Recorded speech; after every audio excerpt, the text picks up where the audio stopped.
Here I have an environmentally friendly form of soap called surfactant.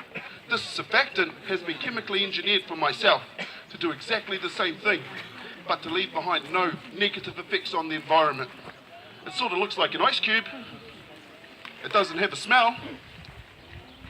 It's got a weird taste. No, I didn't taste it, but we're going to pop it in and we'll see what happens.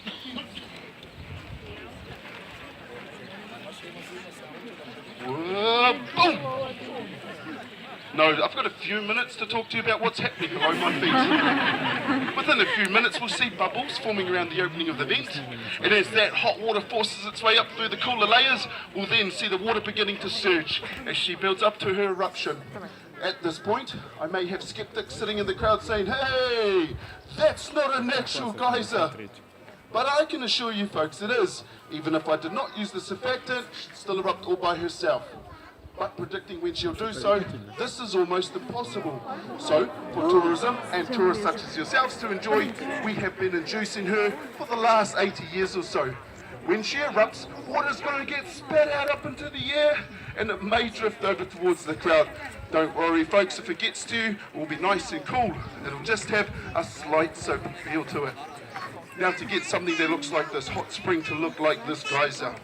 What happened was prisoners came down here, placing rocks around the base of the hot spring to try and create a restriction or a chimney. Their reason for doing so was purely for their own entertainment. So back in those days they did not have TVs, computers or Pokemon Go. They had to create their own fun by creating a chimney, forcing the water to a more narrow opening.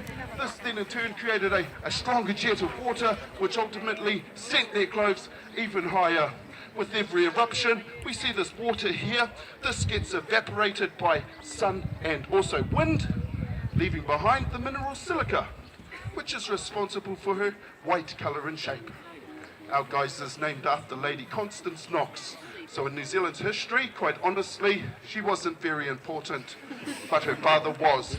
Her father was a gentleman called Lord Ranfurly. He was New Zealand's 13th governor. And back in May of 1903, he was here in the Wai-O-Tapu area inspecting the prison camps, just to see how they were going on. To mark this occasion, his daughter Lady Constance Knox, she's then christened our geyser, and this is how the association has come about. A quick bit of geology about our geyser. She's over 150 years old. Her natural reservoir below her holds 30,000 litres of water. Her natural eruption cycle, this is somewhere between 36 hours and 72 hours. Now, she can erupt for up to 1 hour, reaching varying heights of between 10 and 20 metres high. How high she does go, how long she plays for, this is dependent on barometric pressure and the amount of groundwater available in a 24-hour period. Now you can find geysers in 3 other main areas throughout the world, the largest being in Yellowstone National Park in the United States of America, with another group in Kamchatka in Russia, with a further cluster in Iceland. Now it's actually Iceland that gives us that word geyser. In English it simply means to gush forth. Down here in New Zealand we don't call these a geyser. A geyser to us is a 2-legged old boy and not one of these.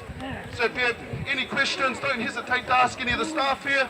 So please take plenty of photos and enjoy your day here with us at Wai-O-Tapu Thermal Wonderland. Thank you very much. Kia ora! Kia ora.